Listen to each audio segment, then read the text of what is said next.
back. Welcome to another edition of the Sports One. And we are back. We got the full crew in the house. That is what it's all about. The Yankees, out of any team in the league, are the best equipped to handle a blow like this. I think there is a higher power at play here. He's due law of averages. That dude is the ultimate scrub. It's trash. Yeah. Every person you have in there is fucking trash. Next game, you're going to see a big performance. You can see it in the end of the game, and I'm just totally stoked and excited for this. And we are back. Welcome to another edition of the Sports Port. And once again, it is the Barnes and Tony show. Anthony, how are you doing on this fine morning? It's a very fine morning, dude. I am doing fine. Super stoked to be here. Sorry about the Yanks for sure, but excited to get back in the saddle in terms of the Mets playing tonight. So let's go, dude. Shout out to the company. Yeah. What a day meeting Lonnie yesterday and talking to a bunch of company members.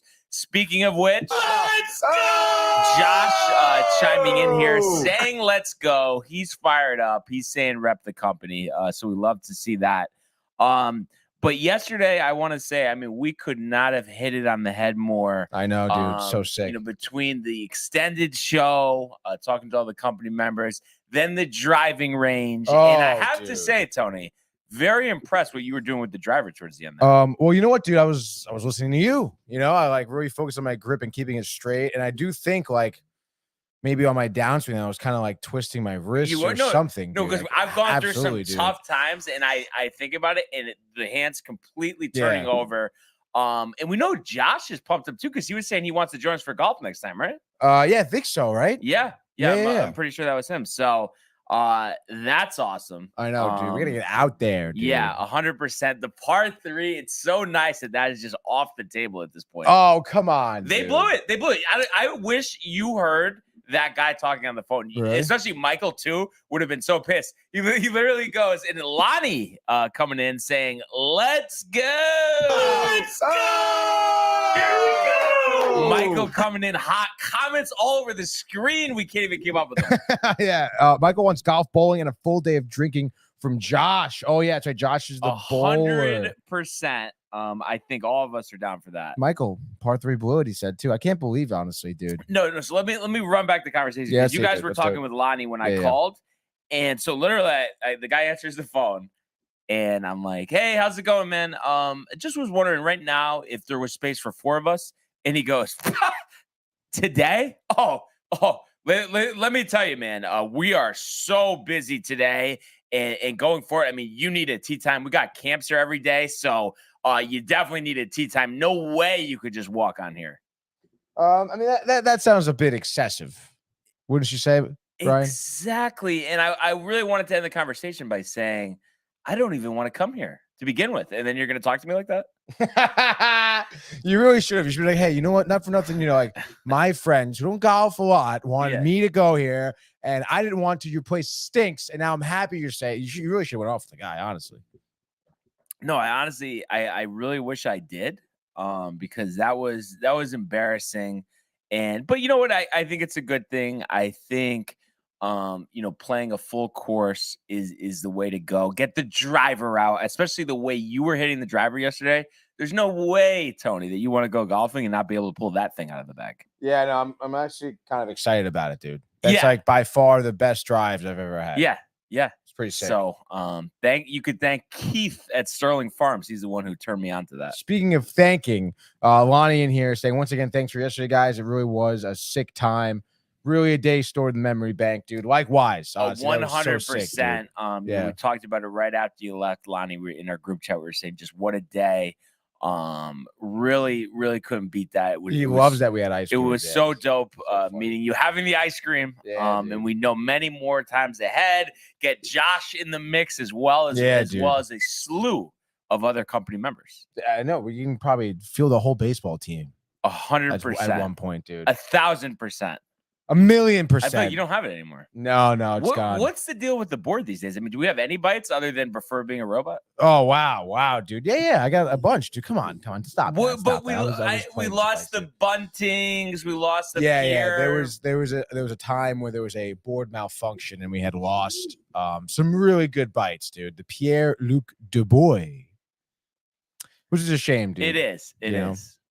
But oh my gosh, Michael says that's sad, Tony. You need to step up your golf game, brother. Well, he's throwing shade already. You know what? Why? I don't know, dude. He just enjoys getting you fired. I think so too. But he's coming in. He's saying with some coffees. That's nice. Yeah, I mean, I'll take my third cup. Get amped. You know, get going. Yeah, I could take my first, dude.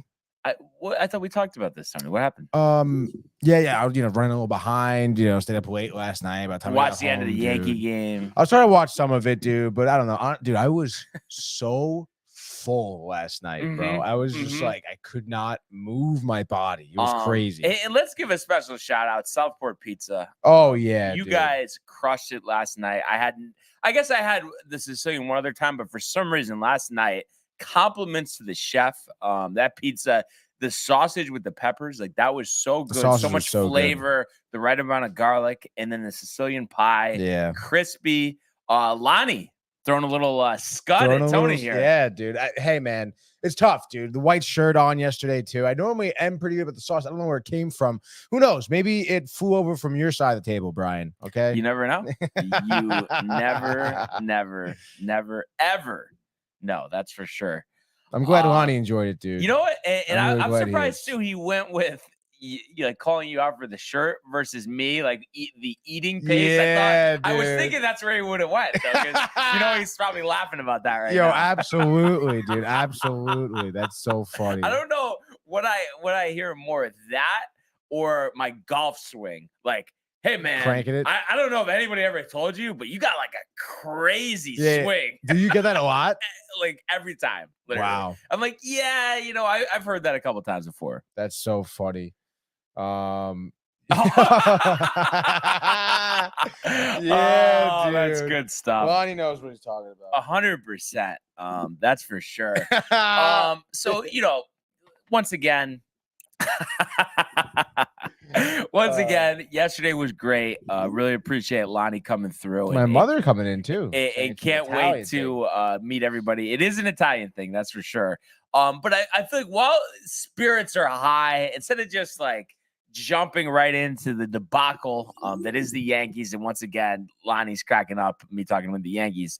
We're gonna pause on that for a second and talk about the final major of the PGA Tour golf season, the Open Championship, the 151st Open Championship at Royal St. Liverpool.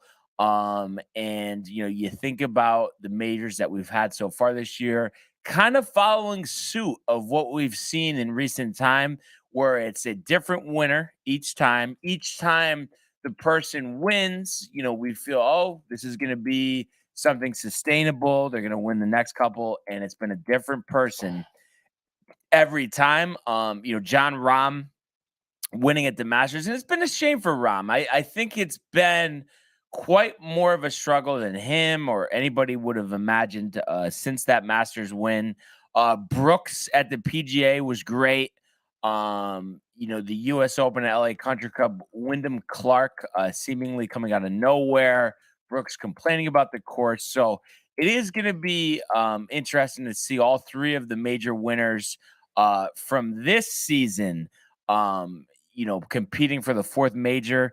I do think, and I'll get to my pick, in a little, but I do think we are going to have a fourth different winner. It's too hard to win multiple majors in a season. We've just seen it time and time again. A little background about specifically Royal St. Liverpool. This is their 12th time hosting the Open Championship. So they've been a frequent host venue here. Do you know if that's the most out of any other venue? It is not the most out of St. Andrews. What do we got here? St. Andrews. Why am I missing? Old Course. 30 times at St. Andrews. 24 times at Prestwick, which I'm guessing isn't around anymore because it says 1925 was the last time they hosted a tournament. I actually want to look that up, like just to see here. It is there. I don't understand it. 24 times between 1860 and 1925. But yeah, St. Andrews 30 times. You got Muirfield 16 times, and Royal St. Liverpool 12 times. The last time being in 2014. And the winner that year, Rory McIlroy, and that was actually his last major championship. So take that, for what it's worth. And then, you look at in recent years, and I know the course is different every year, so that changes things. And of course, weather, conditions, all of that. But if we go back a couple years here, Cam Smith last year, 20 under par. What a performance, taking that major championship away from Rory. Cam Young with that eagle on 18 for a solo second. You think about Colin Morikawa at Royal St. George's in 2021, 15 under par. No tournament in 2020 due to COVID.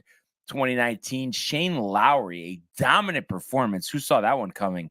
6-stroke victory over Tommy Fleetwood at Royal Portrush, and that's when Rory opened with an 80, the pre-tournament favorite at 65. Not good enough to make the cut that year.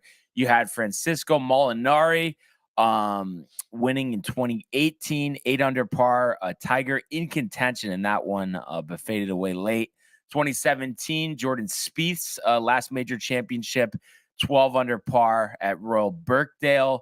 And the tournament record, 264, Henrik Stenson, 20 under par at Royal Troon. And since he won that tournament in 2016, the purses went up $10 million. Holy shit. So just to give you guys an idea of how much, the purse has grown over the years. Lonnie continuing the scuds. Saying, thank the Lord, B isn't wearing a golf shirt today. Yeah. I It's had a good point. We started Sharon's roof today, so I had to, drop off some material. Dude. Not trying to get my golf attire all dirty. Right. So, how's it looking over there? Casual. Good start. I was starting on the garage.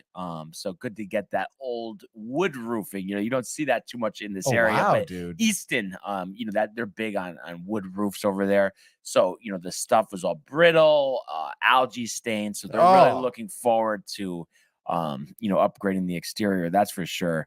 And one other winner I want to give you, just because he's been a theme on this show, 2015, Zach Johnson, Tony. I don't want you to forget him now. Wow. The Ryder Cup captain. Did win at 15 under in a playoff over Mark Leishman and Luis Oosthuizen, which is kind of interesting. Yeah. And I want to see here because I know he's had some issues. Oosthuizen? Yeah, I would think he's playing, but I'm pretty sure I saw him announced for the tee times. You did see him? Yeah. Okay. It is weird though, Tony. But I know what I could do. I could look. Just give me. I do want to look that up because notice ESPN doesn't have anything posted for you. Got to go to PGAtour.com. Don't go to ESPN. Don't go to ESPN for your golf information. Honestly, you only go to ESPN 6 to 10 Monday through Friday. The company knows. I don't even need to say it, Tony.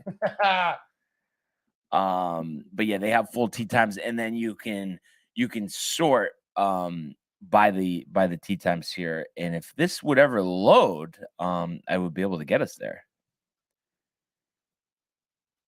Oh, maybe is this is PGAtour.com.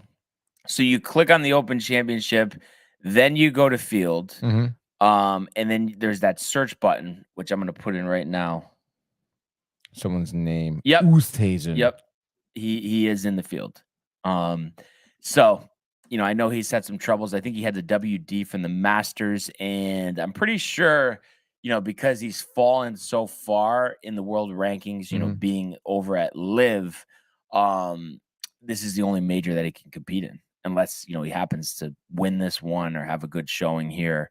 But the Open Championship, I think it's, one of the more interesting and historic, tournaments out there, just because we're so used to the way courses are designed in the U.S. And sure, there are some tournaments that are either overseas or out of the country, Mexico, Canada. But these courses in England just kind of have their own style, their own layout. We all think about the pot-belly bunkers, the thick grass, the burnt-out fairways. I mean, we've seen guys approach 500 yards off the tee, just because that ball will keep rolling and rolling. And of course, when you think of an Open Championship, you think of the inconsistent weather. It could be 80 and then snow and hail all in one day, which is just really cool when you think about it. So, a lot of players in this tournament. We all know who to expect, who's going to be there, but just to kind of run that over and going by the power rankings at PGAtour.com here, they got Rory as the favorite, Scotty Scheffler number 2, Cam Smith, the defending champion, at 3, Tyrrell Hatton at 4, Ricky Fowler at 5. So really moving up the rankings here. Brooks Koepka at 6, John Rahm at 7, Tommy Fleetwood at 8, Victor Hovland at 9, Dustin Johnson, who I feel like gets forgotten about a lot, especially being over at Live, number 10. And also, I can't believe how the years have gone. This is Dustin Johnson's last Open Championship as a golfer in his 30s. He's gonna be 40 years old next year. Doesn't it? It doesn't seem like it, right? No, it does not at all. You got Xander Schauffele, Jordan Spieth. We mentioned his last major coming in 2017 at the Open. Patrick Cantlay, Shane Lowry, the 2019 champion, and Robert McIntyre.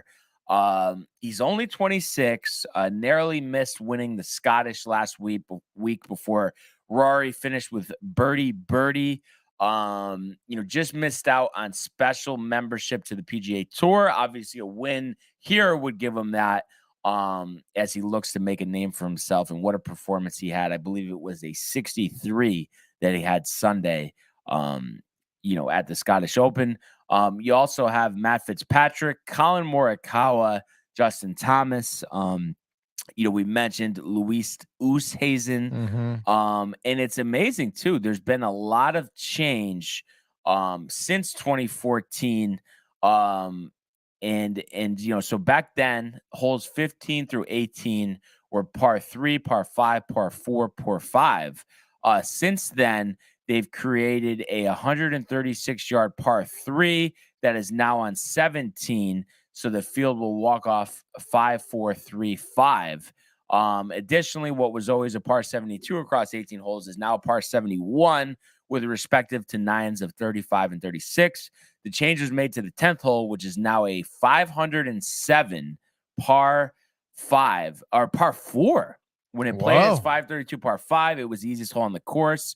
And then overall length is up 71 yards to 7,383 yards. The scoring average 9 years ago was 72.767, and the cut remains low 70 in ties after 36 holes. So that is a little more golfers making the cut.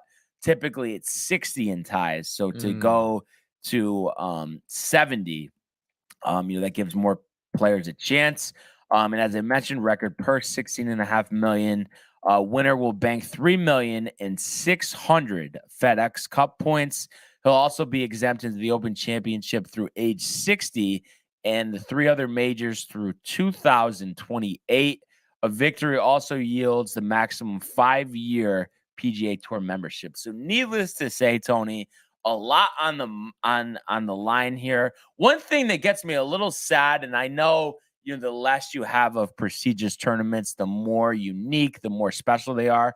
But it definitely makes me a little upset that after this weekend, we're not going to have major championship golf till April. I know we have the FedEx Cup playoffs, but nobody cares about the FedEx Cup playoffs. Like especially from afar, not lifer golfers like me. Of course, I'll be into it, but there's just it is. What's just interesting too, and I know money, history, but it's like the only reason these tournaments have so much more interest than the other ones is because of just calling them a major and the history. at the surface, they're all golf tournaments, and some golf tournaments are more interesting than others. But it is interesting. It's like in all of sports, it's only tennis and golf where there's things like majors. And do you think that they kind of hit it right on the head in terms of like having only 4, the spacing?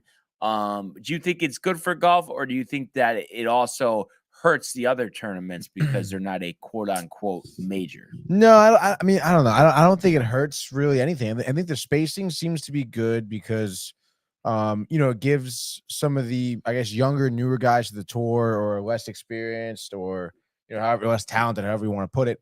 It gives them opportunities in some of these smaller tournaments where the bigger guys are like, hey, I want to take this weekend off because I have the Travelers coming up or I have, the Open coming up.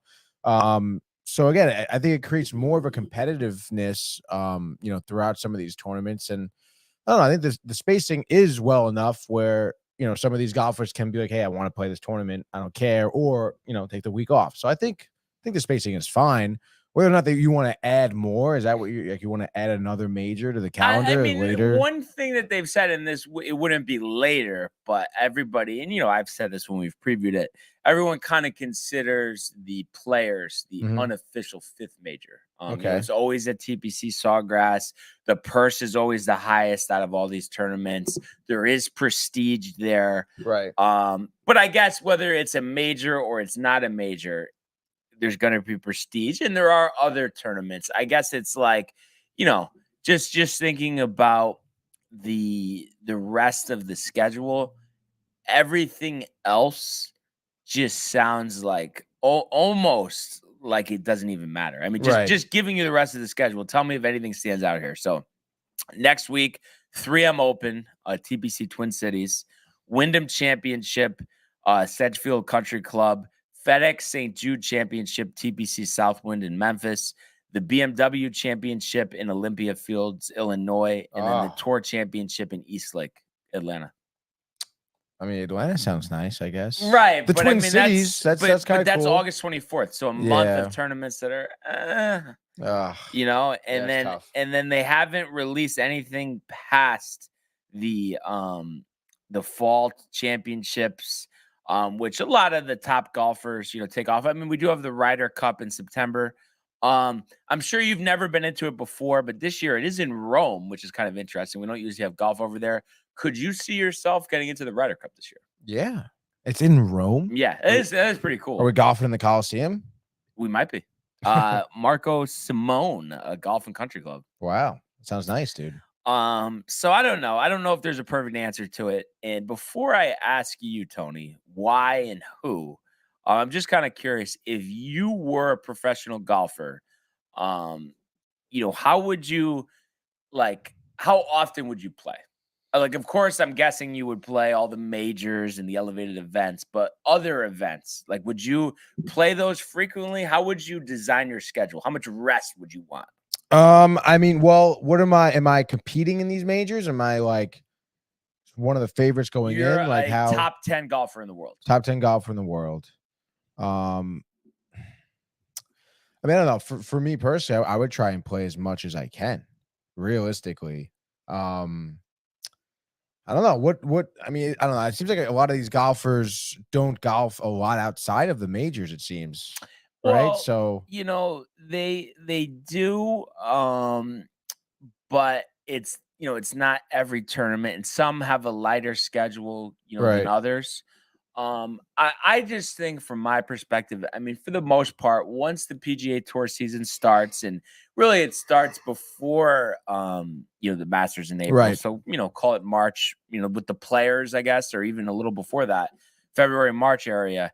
But then, you do have the January swing and stuff. I would definitely want to play all the California tournaments. I mean, the Pebble Beach and stuff. I mean, that's unbelievable. All the Hawaii. I know you would never take off a Hawaii tournament. How could you? In January, you can't beat that.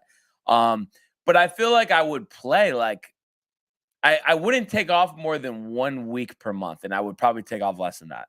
I don't know how you feel about that. I mean, I guess so. Especially, I don't know. I mean, I feel like for me, I feel like for most people, I mean, the best way to refine your game and get better is to just play. Yeah, unless like you're literally fatigued. And one thing I do understand, you win your first major of your career, you win the first Masters. I could see you sitting out the next week. Like I understand that.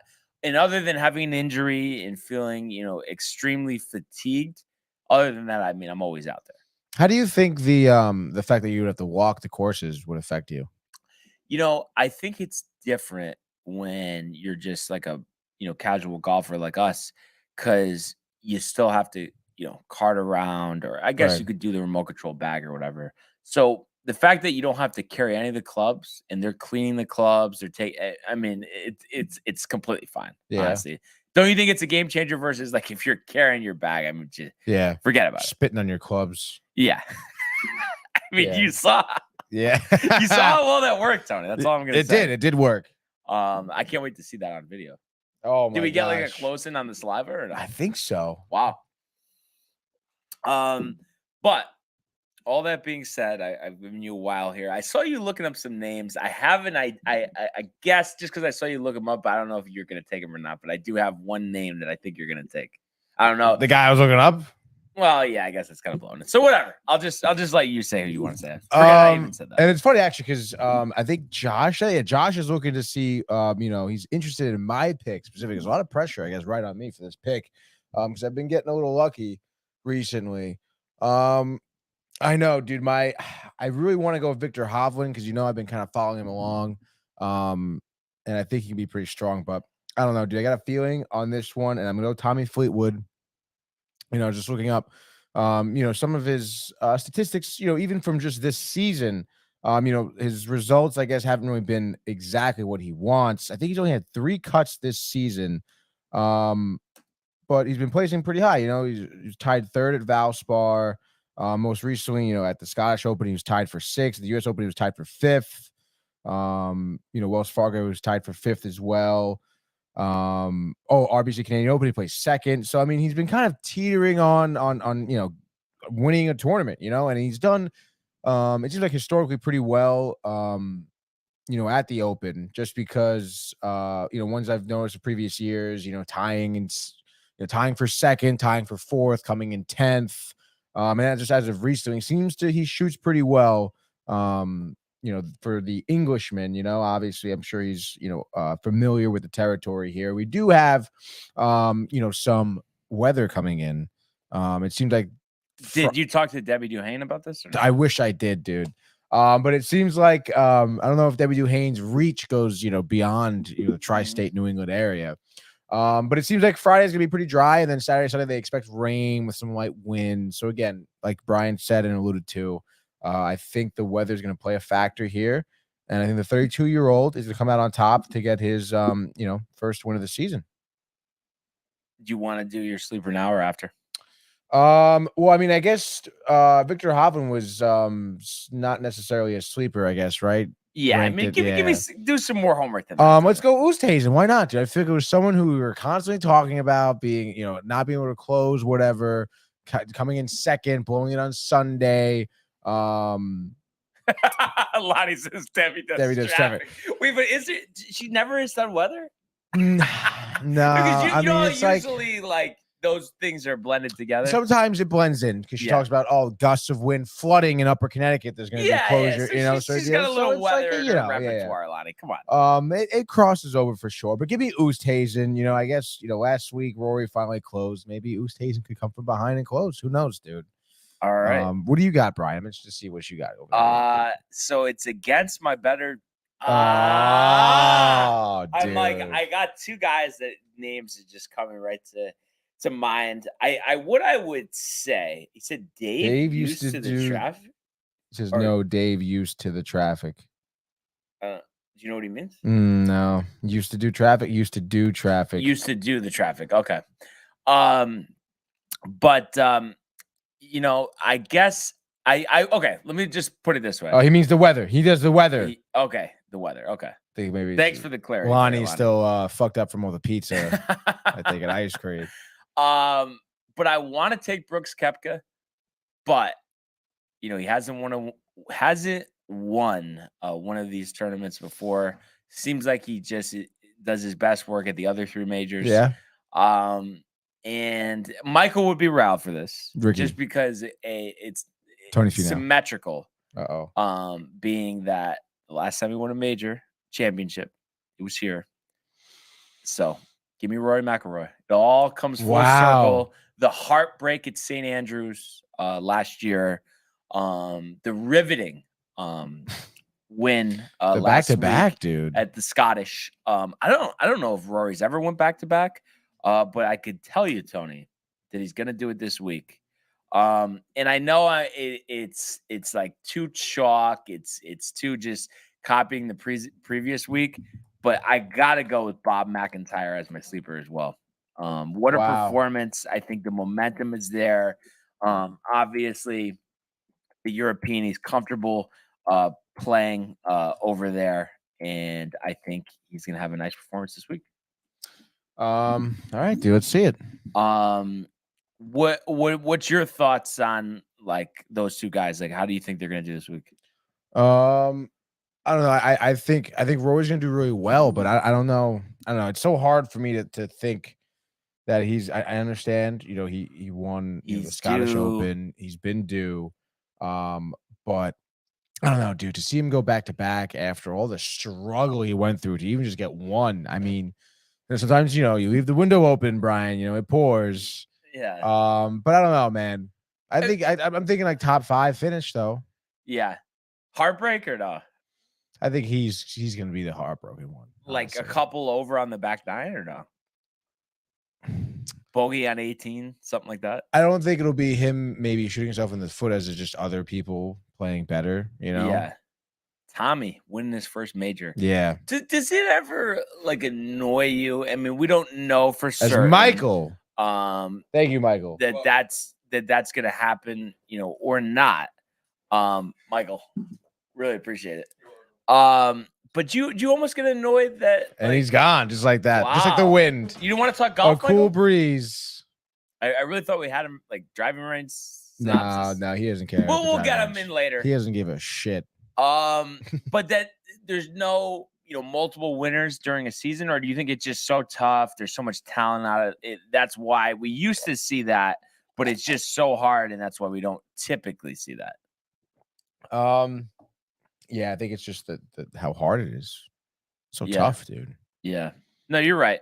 I mean, you're definitely. I couldn't even hit, two balls consistent at the driving range. Really, it's like, do that for 6 consecutive rounds. But I did tell you this when Rahm, won the Masters. We do it every time, other than I think Wyndham Clark, just because it kind of seems like that's a one-off scenario. And he's a good golfer, but we're not expecting him to win more majors. But I said it after Rahm won. We always expect that golfer to go on some big run. Koepka, the same thing in the PGA. Doesn't happen. None of those guys have won since. No, it's a shame. Do you think Brooks has a good performance this week? We saw him kind of what was it? He was tied 17th at the U.S. Open, 2nd at the Masters, and won the PGA. I don't know, maybe 8th, top 10 finish. So, but I think he blows it on a Sunday. Really? Yeah, I do. Like is he a co-leader going in after 54 holes or no? Would say he's tied for 2nd. Mm-hmm. And then come Sunday, I don't know, shoots like I don't know, 73. Wow. Like brutal. Pissed. Doesn't even do media after. Yeah. Oh yeah, definitely. So him at the Open historically, his best finish was tied for 4th, 2019. Missed the cut last year, 6th in 2021. But he also had a 6th in 2017. So, I mean, not his best tournament, but I mean, he's definitely competed. So it'll be interesting to see, kind of how he does. We didn't this whole time, other than just saying that he's playing in this tournament, we didn't talk about Cam Smith at all. No. You don't give him a shot? Is it just because you think he's not sharp because he hasn't been playing that much golf this year? Or? Yeah. Do you still believe in the talent? I mean, he's only 29. Last year was pretty impressive, winning the Players in the Open. I don't know, man. I just feel like last year was impressive, but I mean, I don't know. I feel like it's all the juice is gone. Wow. Right? But the merger, playing on the PGA Tour again. How is he doing with the Live Tour? Do you know? I don't think he's won anything. He definitely hasn't won anything. I mean, again, like huge for his career. Oh, I'm an idiot, actually. What? He won like 2 weeks ago in London, and then. But I mean, I know we don't follow Live, and then he won Chicago last year as well. So he's got 2 Live golf wins. You know, I mean, that's 4th at the Open, 9th at the PGA. I mean, Masters, that was a little far back, but yeah. And I mean, I guess that's good, but I mean, you know, for me to be pretty confident in him to try and win this tournament, I mean, I feel like he would have to come in like when he came into the U.S. Open, like win that, you know. I don't know. I think maybe there's been a lot of noise, and that's kind of messed with his mental game. And even last year, I mean, I understand he was kind of like a, you know, come from out of nowhere type of guy too. So it's like, I feel like he's kind of might be this one-off guy, one-off Cam Smith. You know? Is he top 20? Is he top 30? Is he missing the cut? Where is he? Yeah, give me an MC. Wow. Like opening round 80 just from the bat. Like just wow. Write that down. Bet on that, Brian. I don't know if I could quite do that, Tony. What do you think about DJ this week? Dustin Johnson? Yeah. Wait, who what's the other DJ? When you said DJ, I just immediately I thought, sorry. Unfortunately, he's not really worthy of talking about these days. Maybe he can join the PGA Tour, dude. Yeah, he probably would do better. I don't know, dude. Maybe like I did top 10, yeah. Top 10. For sure. And if you look at DJ historically at the Open, 6th last year, 8th in 2021, 51st back in 2019, cut in 2018, 54th in 17, 9th in 16. So, and also a runner up actually in 2011. So, he's had a bunch of top 10s here. So it'll be interesting to see. And the 12th back in 2014. I know, like we talked about, the course is different. But yeah, I'm really excited about this. And it's crazy too. Like this, I mean, barring something unforeseen, Tony, this is going to be the final major before the merger. Well, how do you think the merger is going to go? Like at the end of the day, like, I mean, I think all signs are pointing to really not much change. The same type of schedule we're used to, just the Saudis getting their cut, you know? That's pretty good. Who finishes higher, Ernie Els or Phil Mickelson? Do you even know Ernie Els or no? I do not know of him really. No. Tony, go to the player profile. Multiple time champion. Last won the Open in 2012. Out of nowhere. His first major in like 10 years.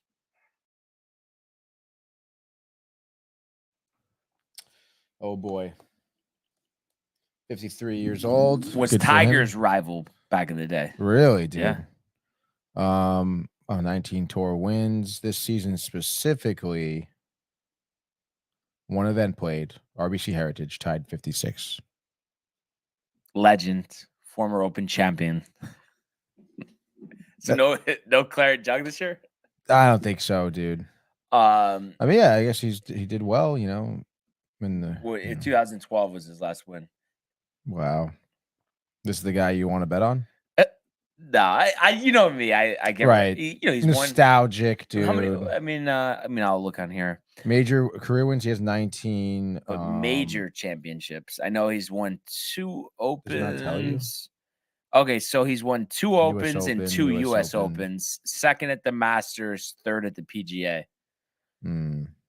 What's your guess? And I'll put you on the spot here, Tony. Last time he made the cut at a major.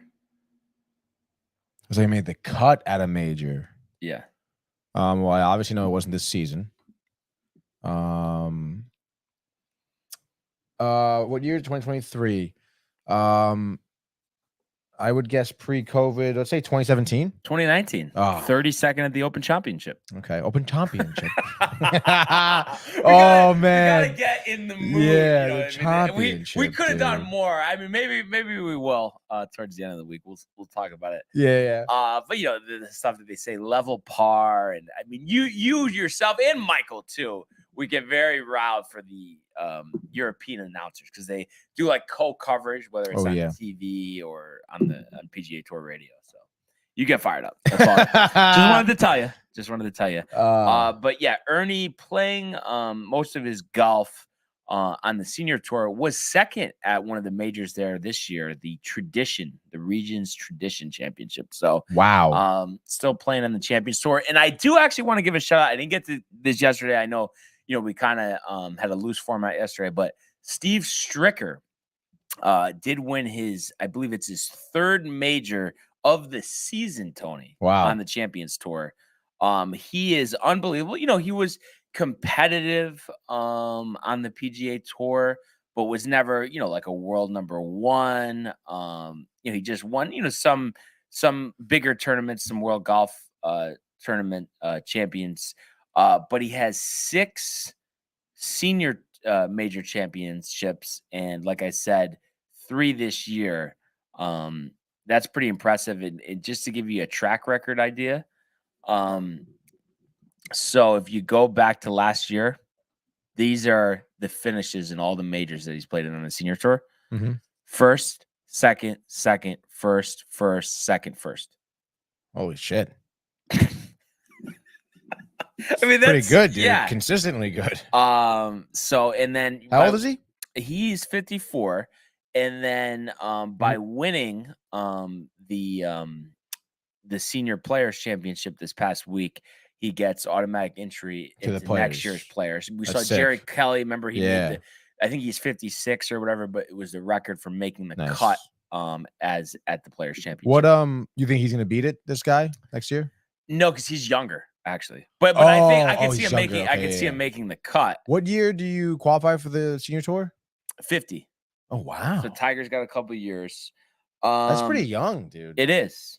Oh, and I was actually just looking at this too. So he'll also get an invite to the regular PGA Championship next year as well at Valhalla, Tony, in Kentucky. Mm-hmm.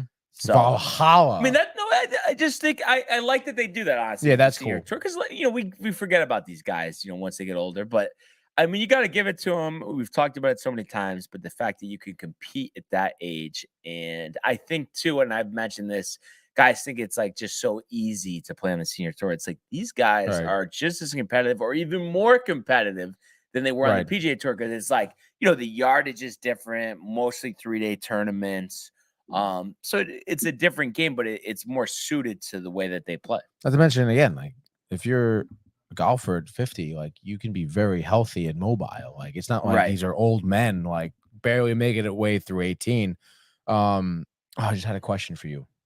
About the senior tour. Oh, do you have to be on the PGA Tour to qualify for the senior tour? I think it's the same thing as like the PGA Tour, where if you weren't on the PGA Tour for the senior tour, you had to do some type of qualification. It's not like anybody could go out there, but once you've played on the PGA Tour, from what I can tell, it seems like you just automatically get into the senior tour. So I think that's a nice like backup plan for you, Brian. If you have to, it gives me a lot more time. It does, Tony. dude. Yeah, if you can't make it to the PGA Tour, we'll take a crack at the senior tour, dude. Yeah. And then I'm seeing on here too, the senior tour will have their Open Championship at Royal Port Call Golf Course, July 27th to July 30th. So where's that? It's in Wales. Oh wow! That'll be a fun one. We might have to bloody Welsh. We might have to start doing a little senior tour coverage. I mean, especially if Stricker's going to win his 4th major of the season. I mean, that's insane. That'd be kind of sick. I mean, like who the hell covers that? Nobody, dude. Yeah, a Golf Channel here and there. Right. A lot of tape delays and stuff like that. You know what? Also, I almost wish I took him for my sleeper, but I can't go back now. But Patty Harrington's playing this week too. 2-time Open champion. I mean, he's played well in these majors. You could tell he's still got it. Yeah, he leads the senior tour in driving distance. So, oh really? Yeah. You know how far? That's actually a good question. Let's see, senior champions tour driving distance. Okay, that's 2019.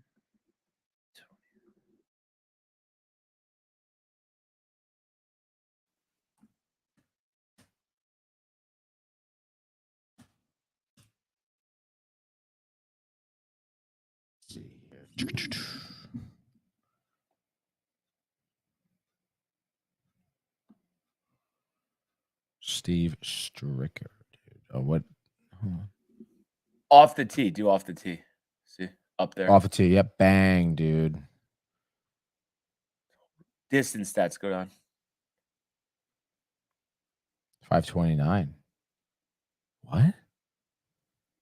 Oh, I guess they are. Go to that where, like, the arrow for driving distance where it says Tim O'Neill. No, the other one, who I've never heard of. There's no. Really? Yeah, there's no click. That's so weird, but it's saying he. So I know Patty's right. He's a shade under that because I saw this earlier. He must have just overtook him. But yeah, I mean that's good stuff, Tony. Yeah, dude. I feel like you're into it now. Senior Tour.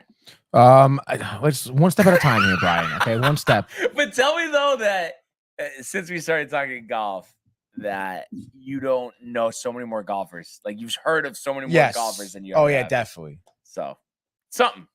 No, yeah, it is. It's definitely something, dude. I'm down. I'm excited. I'm telling you, like, there's a newfound, I think, not glory, but I guess nuance or interest in golfing now because I was like hitting the ball pretty well, dude. I want to go on the course. Let's go next week.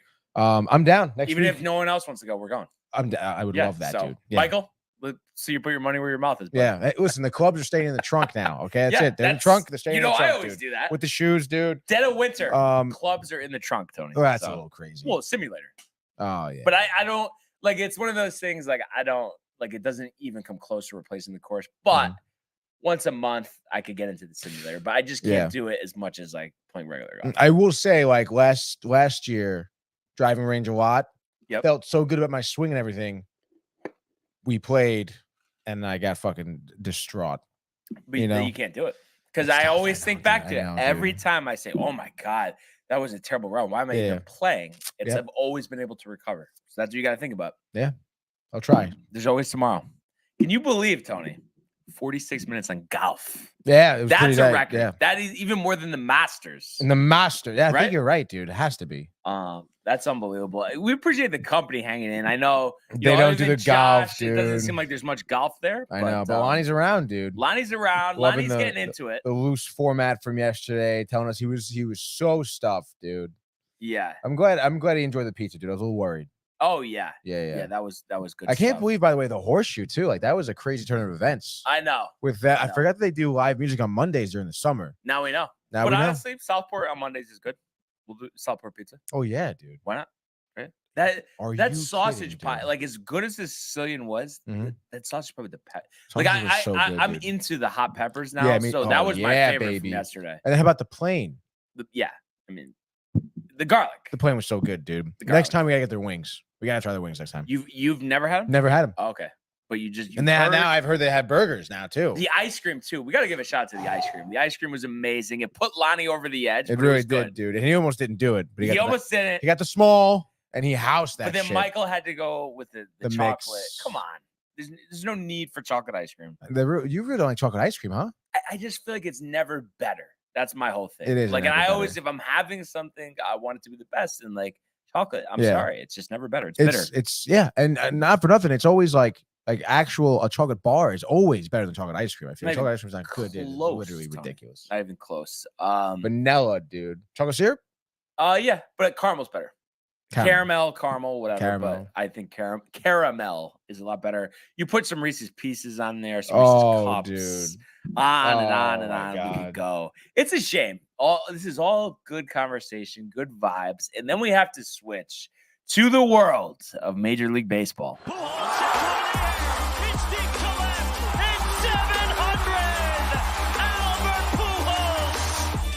What a play! Stop it, Tony. Yep. And Alonso cracks one of the Mets win the ball game. Out of sight. And it works at 100 miles an hour. 14 strikeout. Drove deep to left field. There it goes. See ya.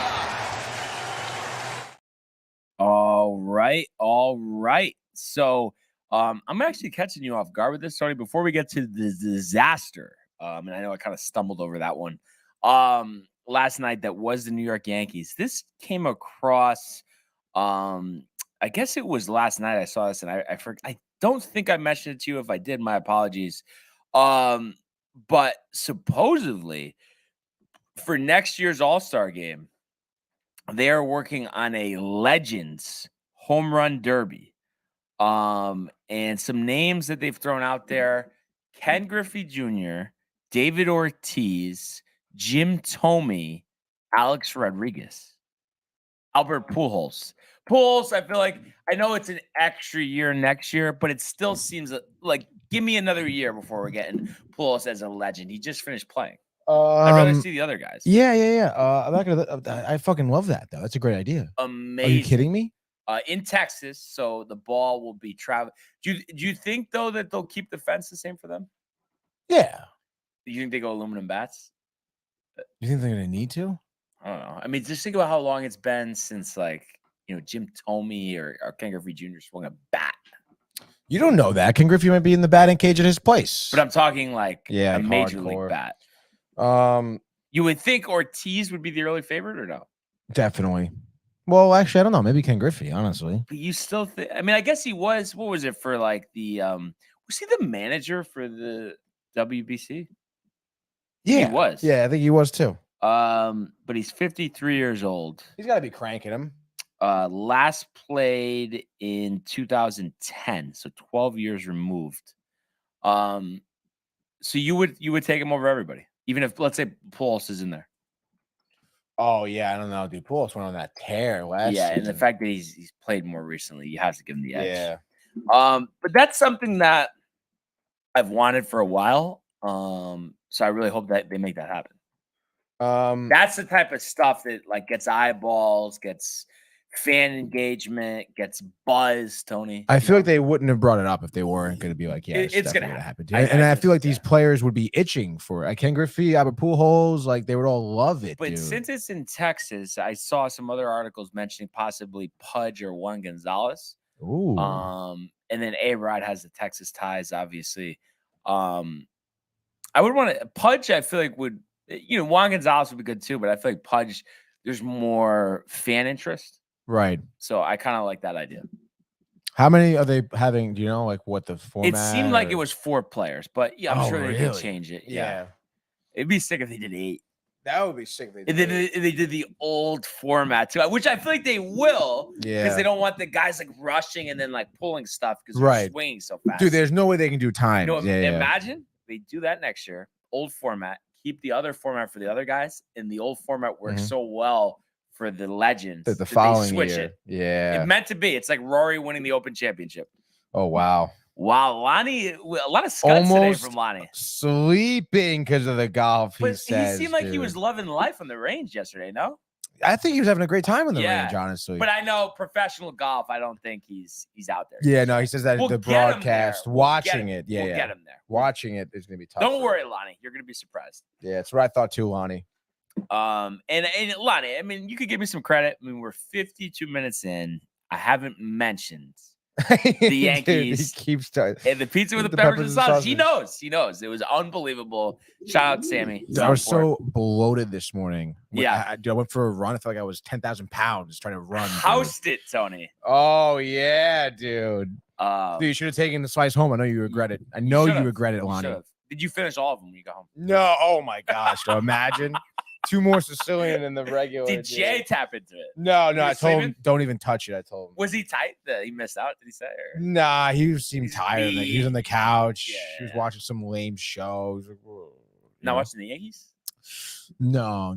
He doesn't like the Yankees. I thought he does. I don't think he's just starting to get into baseball. You should see him actually watching Sunday Night Baseball with the Angels. He was really digging that. Yeah. He was like, wow, Sunday night. This is so cool. Speaking of the Angels, Yankees started 3-game set at the Big O last night, and I stayed up till the 6th inning. I think it was like 11:30 as Waldo Cabrera had doubled. So they were up 2-0. Severino was pitching well. We talked about yesterday how it was a major concern, and he stepped up. So you love to see that. But I told you, Tony, when I woke up, I probably woke up everybody in the apartment. Really? Because I literally looked at my phone and said, Because it's just like, what else is going to happen, Tony? How many times are we going to see this? Too many. And I just could not believe that they found a way once again to blow it.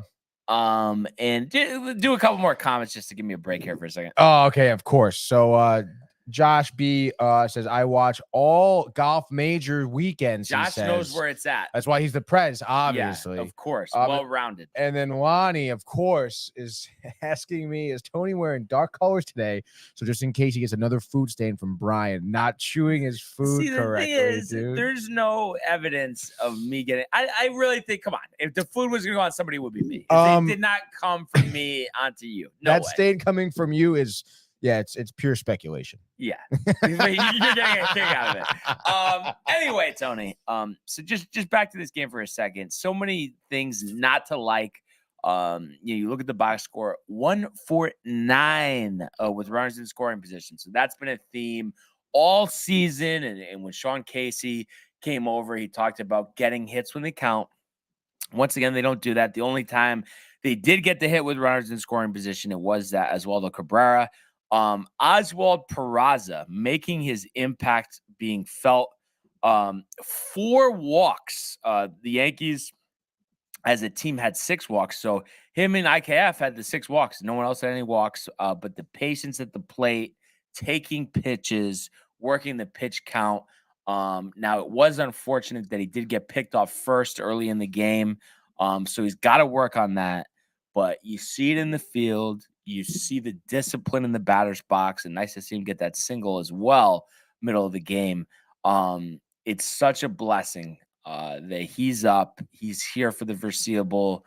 Seems like Donaldson's probably done for his career, and we're all breathing a sigh of relief on that one. But I hope they keep batting him at the top of the lineup. A lot of chirping on Twitter. And, they were saying like, oh, Boone's probably going to bat Peraza 9th or give him a day off today, which I really wouldn't be surprised about.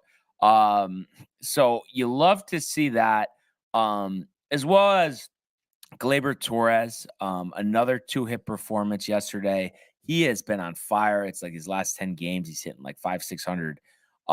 So he had an RBI.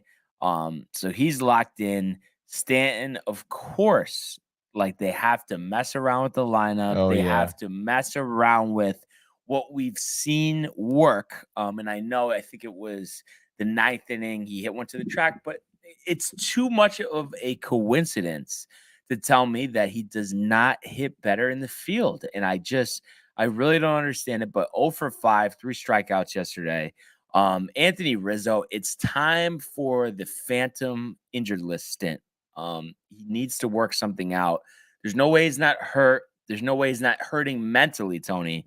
But to bat him cleanup is pretty much irresponsible at this point. Do you agree with the phantom injured list stint at this point? It has to be. I mean, it's really bad. It's like Donaldson. When he's up, you have the Donaldson mindset that he's going to strike out. I mean, you got to also assume that he's hurt. Something's wrong with him. You have to assume that because it's like what the hell's going on, dude? Yeah, absolutely. Craig O. Oh man, I barely even touched it this time, dude. Tony. Barely even touched it, dude. So I mean, offensive. Kevin Taylor says it again today. Said it yesterday. Mets and Yanks are finished. Until the Yankees are actually finished, Kevin. I appreciate the comment here. I'm not gonna lay down. I'm not waving the white flag. What about the Mets? I'm not a Mets fan. Do you think the Mets are finished? Well, I think they're in a different situation, and you're gonna kind of like rip on me for saying yes, but I think you already think they're finished. If Dave thinks they're finished, they're finished. All right. Yeah, but you can't think that. You think they're finished. I know you think they're finished. But needless to say, I mean, the Yankees aren't doing too great themselves. I do like what I've seen out of Oswaldo Cabrera and IKF, so there's positives there. Anthony Volpe struck out 4 times. He had just gotten out of a slump, and he's found his way back in one. I think he's 3 for 35. So you hope he gets going. Rizzo with the phantom injured list stint. And then obviously, I mean, you hope in a couple weeks Judge will be back. I mean, that'll change a lot of things. So, there are a couple positives mixed in. You hope that Boone gets his head out of his derriere and puts Stanton in right field tonight. I better see Stanton in right field. I don't want to hear excuses. I don't want to hear about managing loads. He's got to start in right field. That's clear as day.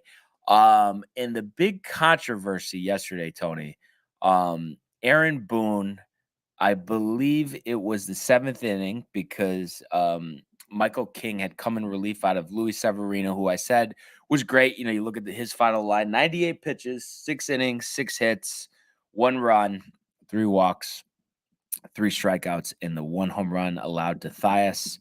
But there's a base open, there's 2 outs, and Aaron Boone, after earlier in the game, loading the bases to not have to face Ohtani, pitches to him, and a bomb of 403 feet to center, a bat flip that there was a lot of conversation about. You've seen Aaron Boone fumble key situations many times before. Was this one of the worst that you've seen? Tight game, key spot. I know Moniak's hitting 300 behind him, but base open. Every time Ohtani makes contact, the crack of the bat. I don't need to tell you. Was that ridiculous? It really is ridiculous. And I don't care if that guy is batting, he's batting 320 something, whatever. He's got 10 home runs. He's not like a huge power hitter. You'll let him beat you. You don't want to let Ohtani beat you. Exactly, dude. And then it's it is tough, obviously. Tough decision for Boone to have on his shoulders, but that's what, good managers do. They make tough decisions. And I will say, you could put some blame on Michael King, because I don't know if you heard his post-game conference. Yep. But he did talk about how, he wanted to blow one past Ohtani. Like, he was looking to get the flashy strikeout, as opposed to trying to make him swing at something, Well, that's crazy. I know that is a little crazy. And obviously a bad decision by King. But you could kind of argue that Boone made a bad decision too to pitch to him. So I think definitely one of Boone's worst decisions, in my opinion. It was something that definitely, obviously cost him the game in the long run here. So it is certainly the wrong decision. It was just weird. And then even in his post-game conference, he was talking about how he would have walked Ohtani if second base if there was running on second and third, as opposed to just first and third, he would have walked Ohtani. But I mean, again, that doesn't make any sense either. Like, runners on first or second, I mean, regardless, like, Ohtani could hit a home run at any moment, dude. And that, and that's exactly what happened to you. So it's like, very, very poor decision, I think, by Boone to pitch to him at the end of the day. Yeah, I don't know, dude. It just doesn't make any sense, really. And then what about going with Nick Ramirez there in the 10th? He was already 30 plus pitches in. We saw him implode last time he had been out there. Do you think that was pretty poor too? I know they've had to go to the bullpen a lot, but you need to figure out a way. And it's just like, I just don't have confidence, especially after you blow. Like, that's the thing too. Like, Boone does a lot of blame, but the offense completely blow it. You made Griffin Canning look like he's about to win a Cy Young. 12 strikeouts for Griffin Canning, unbelievable, a career high. And then how many times do we see them as the road team in extra innings not get one friggin' run in the top of the 10th? Yeah. I mean, that's so embarrassing. You talk about getting hits when they count. They just cannot produce in that scenario. Yeah. I mean, again, you look at that top of the 10th, Rizzo leads off and, he grounds out the first. I mean, at least he moved the runner over. He does. That's great, dude. Yeah. Like, literally, Torres gets the third and you're thinking, like, all right, like, they can score a run here. But then both Bader and Volpe strike out. I think Volpe's been like 3 for his last. No, that's what I said. 35 or something. 35 or something. Yeah. So, like, obviously kind of tough there. And for Bader to strike out looking to in that sinker is a little tough. So like you were saying, like, the offense just was not there. Your at-bats were not good. And then, bring out Ramirez. Again, looking at his 9th inning, strike Ohtani out. Like, that's great. And Moniak's lines out, but then, he walks Ward, and then Moose reaches an infield single. And I don't know. It just seemed like he was struggling with a little bit of command, and you would imagine, like, ideally, if he didn't have a walk in there and, Moustakas reaching, his pitch count would be a lot lower than, you going into the 10th if he has, he had like, 12, 15 pitches thrown already. But I don't know. Who would you have went with if not Ramirez? Like anybody else? Anybody, Tony. I know it's tough. Give me Wandy.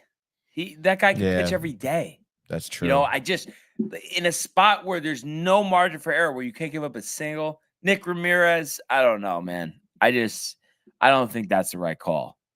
Yeah, I mean, it clearly wasn't. Yeah, he threw. Oh wow, 12, 17. Dude, he threw 23 pitches in the ninth.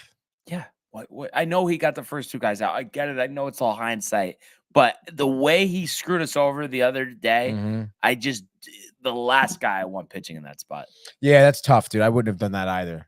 Yeah, it's a lot of pitches. So, I mean, it's just bad after bad after bad. And I know there were a couple positives. I'm really excited about Oswald Peraza. I know Lonnie was kind of repping me for getting too excited about him, Tony, but am I wrong to say that there's reason to be excited about Peraza, though? Four walks. Yeah, of course there is. I mean, good defense, speed, youth. Yeah, exactly. Like heart. Yeah. Like, come on, dude. Someone who can, give some energy to this team. So, that's exactly what we're looking for. How do you look at third base? Great. I mean, no problems. I mean, he made a great play against the Rockies when he came in as a pinch runner late in the game as well on Sunday. So love it. And he only had played 2 games in the minors at third base, but he plays short, he plays second. So that versatility is huge. So I'm so excited that he's here. I hope more guys get opportunities, and maybe they will. I mean, hypothetical here, Tony, but let's say Rizzo goes 0 for 8 next 2 games, 6 strikeouts. Do you think then they will do the injured list stint? Who do you have playing first base? LeMahieu. And then you call up whoever. I know Chaparro's been hot in the minors. I'm trying to think if there's not. Oh, but Billy McKinney. I think McKinney could play first in a pinch. Really? Yeah. I kind of like that. Yeah. So I think that's an option in the minors, but just anybody for the minors. I love the idea of new life, new blood. That's the key. So I mean, moving forward, I mean, first, like, do you not expect them to make a move till deadline day, trade wise? Like to wait that long, or or do you think there'll be something before? Like, let's say they get swept in this series and score 5 runs the next 2 games combined. I don't think it's really in their nature to do it. Yeah, I think they're gonna wait until. Yeah, but I mean, what's the key here? I mean, what's I mean, it's kind of tough because, like, again, like, it doesn't seem like much is working. And, I think, like, kind of what you were saying, like, having some, like, Peraza being brought up, hopefully, putting some type of jolt into this team, figure out what's wrong with Volpe, why he's not hitting wrong. I think, again, I think more Parm? Maybe. Bring up Austin Wells? Is that the answer? Yeah, honestly, maybe that too. I mean, I don't think there's any, like, I mean, it can't get worse with him playing, right? With Austin Wells playing, like, no, what are we doing, Tony? In the last 5 or 6 years, they've drafted 2 catchers in the first round, a catcher in the second round, and then they traded for Vort last year, but they refused to switch up the catching situation. The numbers are definitely good. He's definitely got like 18 home runs or something this year. Go down. They have the numbers there. What is he doing? Double-A. That's where he is now. Yeah. 11 home runs, 247, so slugging 465. I mean, think about, I know it's not an automatic translation to the majors, but think about what an upgrade that would represent over what Higgy and Trevino are offering you. And I know Trevino's look terrible at the plate, but please just keep him there for defense and bring up Austin Wells. It's not that hard. And then whatever with Higashioka. I mean, it's just ridiculous. It doesn't make any sense. Easy, though. It's so easy. Like, I was talking about this with Lonnie with Florial yesterday. I mean, it's too easy. And I know Josh knows it. What do you think he means about Stanton playing 18 holes with us? Is that what he means? No, he says first base. First base. Wow, that actually, the glasses. Pooch, by the way, was watching. Really, with the when squinting? I said the thing. So I heard you talk about that. That's so funny, dude.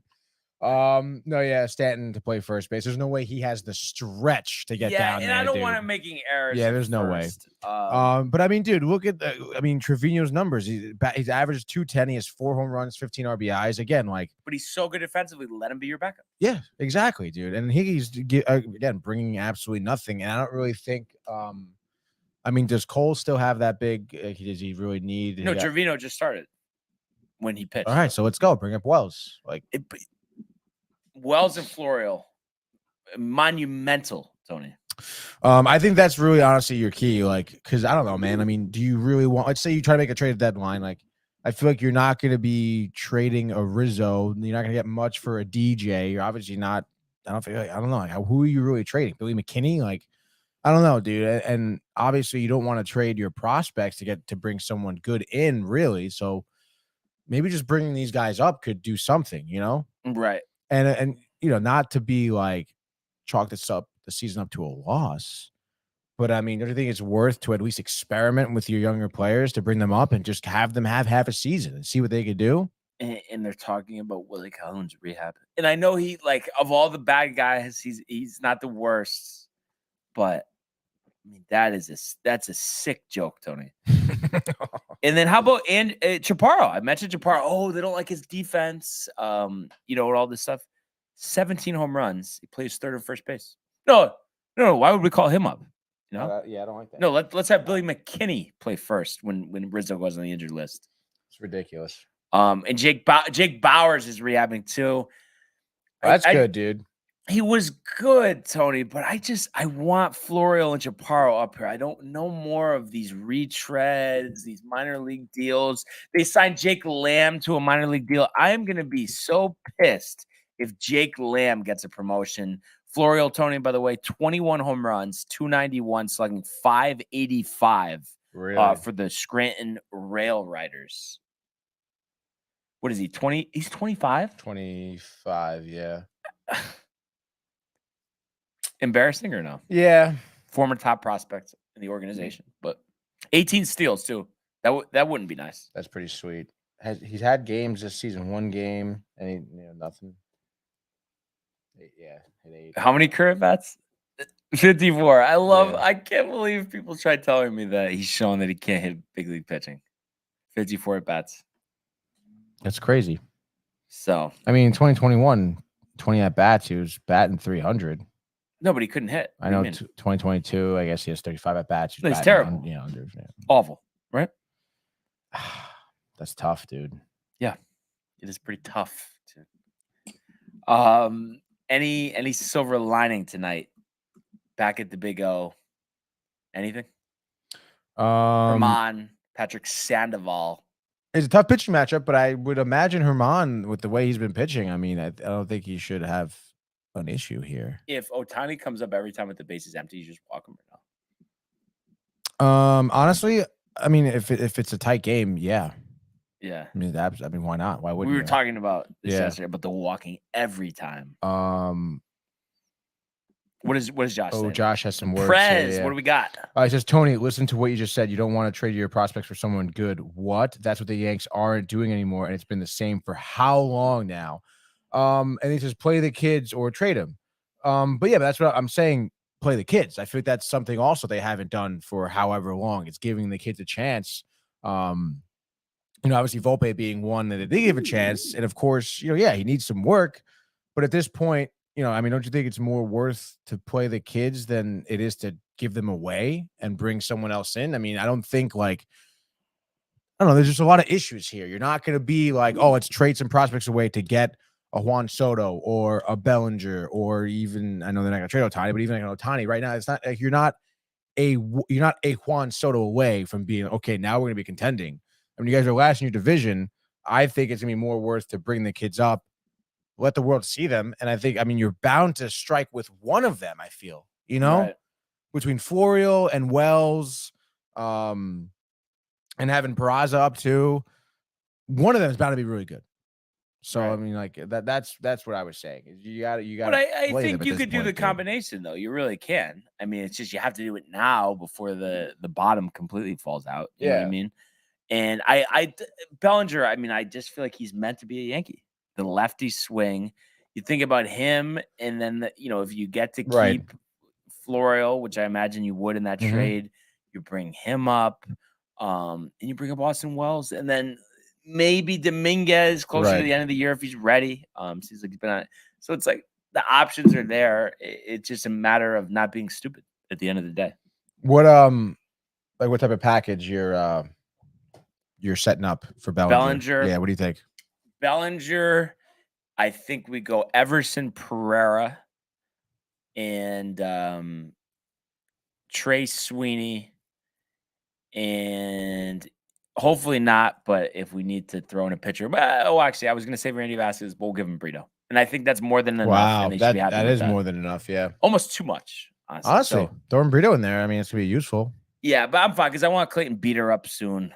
He's dominating in Somerset, so we'll have to see what happens, Tony. But Mets new series tonight. What do we got? Oh yeah, baby. We have the Mets. By the way, I knew you were gonna get a kick out of that. Can't just go. What do you got, dude? It actually involves the Mets. That's why I wanted to say it. Okay, what do you got? When I'm there on Saturday at Fenway, we do have the pitching matchup set. Scherzer, Cutter, Crawford. So that's fucking awesome, dude. That should be pretty good. Pretty good for the Mets. Yeah, dude. Scherzer, hopefully, can continue, have another good outing. Is he pitching tonight? No. He's pitching on Saturday. That's his next start? Oh, because he just pitched. Yeah, just pitched over the weekend. 7 innings, like 2 hits, no earned runs. Who's on the hill tonight? Carlos Carrasco on the hill tonight against a Lucas Giolito, I believe. It's actually funny. I was looking at this pitching matchup. And both these pitchers, technically, if you want to say Giolito does have a lower ERA, but as of late, I mean, he hasn't really been pitching well. Both pitchers of the last 5 starts have given up, I believe, 11 earned runs. Giolito kind of has it spread out across all 5 starts, but Carrasco is coming off. I believe he pitched 8 shutout innings against Arizona his last start, which is pretty impressive because we talked about when they did play the Diamondbacks. Like Diamondbacks, I mean, they're a great team. They're well above 500. They have great hitters. They have some solid pitching. Like they're a good team.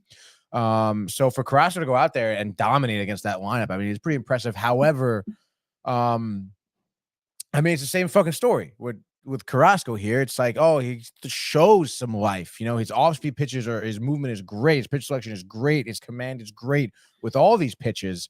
And then, he has a great start. The next start, he goes out, he gets absolutely tattooed. And by the 3rd inning, you're already getting into your bullpen. So it's so tough to have confidence in Carrasco. But obviously, I'm going to be a Met fan here. And I'm going to say that he throws. I'll give him 6 2/3 with 2 earned runs, maybe like 2 walks, 4 hits, and 8 Ks. And I think he's going to do pretty well. I think that's a solid line for him. I think it's more than like reasonable to expect that from him, especially against a lineup like Chicago, who has struggled to score. They're 15 games under here. And then on top of that, I think really what it's going to boil down to is if the Mets can hit. We talked about their lack of hitting against the Dodgers, getting shut out 1 game, scoring 1 run the other, scoring 2 runs the other. They scored 3 runs over the weekend.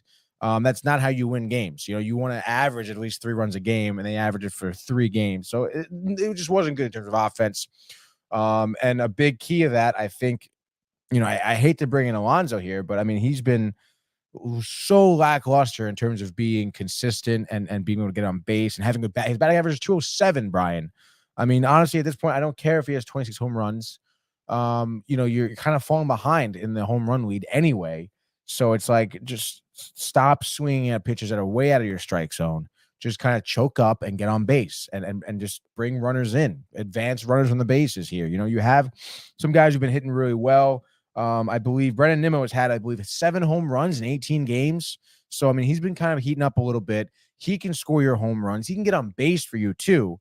And then obviously we know about Lindor bringing runners in, and we know how good, Francisco Alvarez has been in terms of, batting and coming up in the clutch and scoring for the Mets and being that youthful, like, kind of catalyst, honestly. So let's see that from Alvarez. I want to see Alonso get on base a lot, and I want to see Nimmo continue that hitting streak. The White Sox, looking at their last 2 here, they just took 2 out of 3 from Atlanta in Atlanta. So clearly, they've been scoring. They won 8-1 and then 6-5. So, they were scoring in those 2 games. So clearly they could show that they can hit, which is, what we knew going into the season, but they don't do that consistently. Game 1 of that series, they lost 9-0. They were getting shut out. So clearly the bats haven't come around often for them. But yeah, that's my final line. I think that Giolito gets into trouble probably around the 4th inning. And I'm going to say it's with a Nimmo solo shot. You know what? I'm going to even say that Lindor goes back to back right after Nimmo, making it a 2-0 game. Of course, probably right after that, though, I guess that would be in the 5th inning. Carrasco gets into some trouble, gives up 1 solo shot, maybe from Luis Robert Jr. He makes it through, though. 6 innings of another earned run. Gets 2 outs, though. There's your 6 2/3, 2 earned runs right there. The bullpen comes in. You have your Ottavino. I would love to see Hartwig and, oh, man, who is that dude that they picked up? I think from Seattle. No. It wasn't from Seattle. Yeah, Trevor Gott from Seattle. Throw him in there. I want to see him out of the bullpen first. I would like to see, who else did I see? Grant Hartwig out of the bullpen after that, and then Robertson closing out the game. I'm really tired of seeing Ottavino out there. I'm tired of seeing Drew Smith out there too, to be honest. So let Hartwig kind of spread his wings a little bit. Again, Trevor Gott, I think, is a little bit of a journeyman. I'm trying to bring up some of his numbers. Last I checked, I think they were pretty solid, and I spelled Trevor wrong. Here we go. Trevor Gott. Let's see. 3.9 ERA so far this season. 34 strikeouts over 32 and 1/3 innings pitched here. You look at how he's pitched for the Mets his last 4 games here. He did have an appearance against Arizona is where I saw him, actually. His first time pitching for the Mets here. 1 inning, 1 hit. So he was able to really not to get 1 earned run, I guess, against the Dodgers this past weekend. But I still think you should throw him out there out of your bullpen. Again, I have more confidence in him than Drew Smith, dude, or an Adam Ottavino, dude. Kind of like totally tight on Ottavino, really. Look at his, last few, I guess, appearances here. Again, against the Dodgers, 1 earned run in 1 inning. That was, I believe, on Sunday. Or maybe Saturday it was with the whole, that was Saturday with the Brett Beatty debacle. But after that, pitch an inning and a third against San Diego, no earned runs there. But still, dude, I mean, the guy, I don't know. I guess maybe after a day's rest, I'm out there, but I'll be more than happy with Robertson closing out the game. I mean, he's been absolutely lights out for us. Any really position we want, we kind of throw him into. He's just been so good. So I say Mets do win this one. I'll say 4-2. I'm going against my better judgment. Yankees against a pitcher with a mid-4 ERA. That usually means that he'll have 15 strikeouts. And just taking him in any spot at this point. I mean, how do you have confidence? But I guess I'm just going to assume that Herman can give him 6, maybe allow 1 run, and that we could score 5 and win 5-3. And, maybe Peraza continues getting on base. Volpe, some chicken parm earlier in the day to snap out of that slump, maybe 2 for 4. And let's get going on the bases. And I understand, there's not much traction on the bases because we're not on them and we're in the dugout instead of being on first base. But I've already said this before, but it's like every time, specifically Volpe and Peraza reach, they got to steal. Like there's no reason not to steal until the other team proves that they're going to throw you out. You're wasting your time. You got to go every time. And I'd like to see IKF still a little more too. I know he doesn't have blazing speed, but I feel like he can steal a couple bags for us. And I think we need to do stuff like that as well. The Cabrera has stolen some bases as well. So those are ways to manufacture some more runs than we currently are. So I know it's against better judgment. But at the end of the day, I have faith in my team, regardless of how much they've embarrassed me and made me feel like shit, Tony, the past, couple weeks. I think they bounce back tonight. So if they don't, I don't know what else to say. So it just feels like they're gonna at the end of the day. Love it, dude. It's a great pick. I think you'd be right, dude. But my next pick here, I'm gonna go with the Padres. Joe Musgrove on the mound against an Alek Manoah for Toronto. How's Mickey McDonald's been since he came back from the instructional league? He has 1 start since he came back against Detroit. I think 6 innings, 1 earned run. Oh, so he pitched well. So he pitched well against Detroit. But against Detroit, dude, I just think against the Padres here tonight, he gets absolutely shellacked. Kind of halts Toronto being on a 4-game win streak that they're on. The one game they won against Detroit, and then they swept Arizona. And they've been scoring a lot in that Arizona series. They scored 19 runs. So their bats have been kind of on fire. But let me tell you, I mean, Joe Musgrove, someone we were looking at, you think 3.29 ERA, has kind of been struggling to start the season, but really kind of buckled down a little bit here. You got his last 5 starts. I most recently saw him against the Mets, where they beat the Mets 6-2. He pitched 6 innings of no earned runs, 7 Ks. Before that, against LA, 7 innings, 1 earned run, 11 Ks. So he's been kind of getting better himself. Hopefully, he can kind of stop the Toronto's offense in their tracks here, as Toronto is actually San Diego is minus 130 here on the road, but I think San Diego absolutely shellacks Manoah. You're thinking Machado gets his 18th, possibly even 19th home run. I think Tatis is batting over 300. Actually, it's just 285, but still really good for Tatis Jr. And I understand, Bo Bichette's been batting really well, and even Vladdy too. He has 60 RBIs in the season, 14 home runs. But I just think Musgrove we saw last season, honestly. And then I think Manoah here gets a little bit more of a reality check. Not just coming back to the Tigers here. This is only going to be his 2nd time pitching in the majors since I think mid-June, or early June 6th, maybe. So it's interesting. I mean, a lot riding on his shoulders. I guess we'll see if he can handle the pressure. You're thinking hammered. I'm thinking hammered. Like 4th inning, 5 earned runs. They're pulling him back to the instructional or no? I don't know. I think they'll give him one more shot after this, and then they'll see. Yeah. Because they kind of do need another. They need kind of a pitcher in the rotation here. So that's my next pick. What's the final? 6-3. 6-3. Okay. I'm going to an old friend for some help, and he would be a candidate for the Mets if they were going to try to turn this thing around, but I feel like they're going to sell more than buy. I feel like you already know what I'm going to say. Mitch Keller, Tony. Oh my goodness. At home, the Guardians, and we get it. The Pirates, hot start. We were thinking maybe playoffs. I think they're 11 under. Yeah, dude. But every time Keller is on the mound, 9-4, ERA in the low 3s, setting the tone, and has really been one of the better pitchers in the National League since the start of last season.